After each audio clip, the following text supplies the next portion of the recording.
Hi friends, this is Gaurav, and in this video we are going to learn how to draw eyes.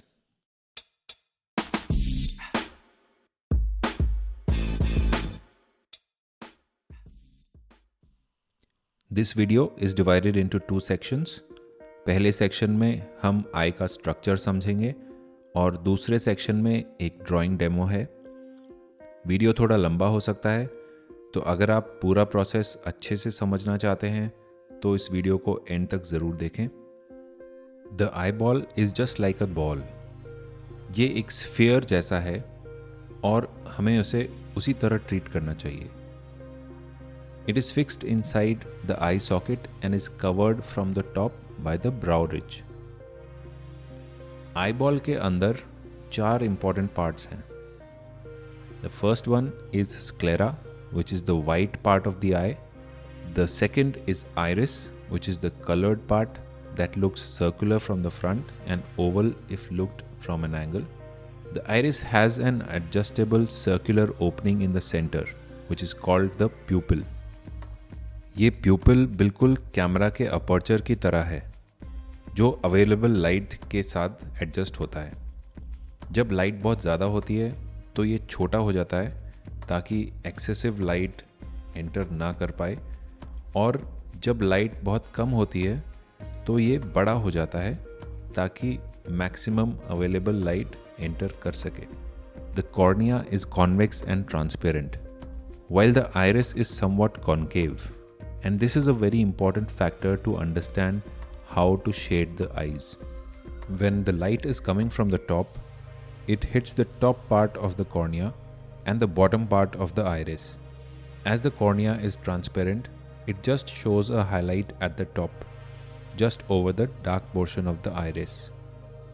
There is a small part on the inside of the eye which is called the tear duct. It is slightly lower than the horizontal center of the eye. The eyelids are wrapped around the eyeball. The lids have some thickness. When light is coming from the top, it hits the upper part of lower eyelid, which will be highlighted, and the bottom part of upper eyelid, which will be in shadow. Also, from the side, the top lid sticks forward. तो हमने आई का स्ट्रक्चर और पार्ट्स तो समझ लिए, लेकिन क्या हर एक आई सेम होती है? नहीं. There can be different shapes and types of eyes, and you have to draw them accordingly. हर एक आई डिफरेंट हो सकती है, लेकिन उसमें वो सभी पार्ट्स होंगे जो हमने अभी समझे. हाँ, उन पार्ट्स का शेप और साइज़ डिफरेंट हो सकता है. आपको ये अपने ऑब्जर्वेशन से पता लगाना होगा कि कहाँ पर वेरिएशन आ रहा है, और उसी के अकॉर्डिंग ड्राइंग करनी होगी. So let's start with the drawing. This is a pre-recorded drawing video. मैंने इसका स्पीड 3 टाइम्स कर दिया है ताकि आप बोर ना हो और ये ड्राइंग थोड़ा जल्दी कवर अप हो जाए. यहाँ पर रेफरेंस भी है, आप उसे यूज़ करके साथ में ड्रॉ कर सकते हैं, पर आप इतना फास्ट ड्रॉ करने की कोशिश मत करिएगा. You have to be very slow and you need to keep a calm mind. तो मैं अब यहाँ पर ज़्यादा बात नहीं करूँगा. आप ड्राइंग एंजॉय करिए. मैं आपसे वीडियो के एंड में मिलूँगा.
सो फ्रेंड्स, आई होप आपको वीडियो पसंद आया होगा। अगर हाँ तो इसे लाइक ज़रूर करिएगा। चैनल को सब्सक्राइब भी कर लीजिए ताकि आप आने वाले वीडियोस मिस ना करें। तो मिलते हैं ड्राइंग से रिलेटेड ऐसे ही एक और वीडियो में। Happy drawing, see you in the next one.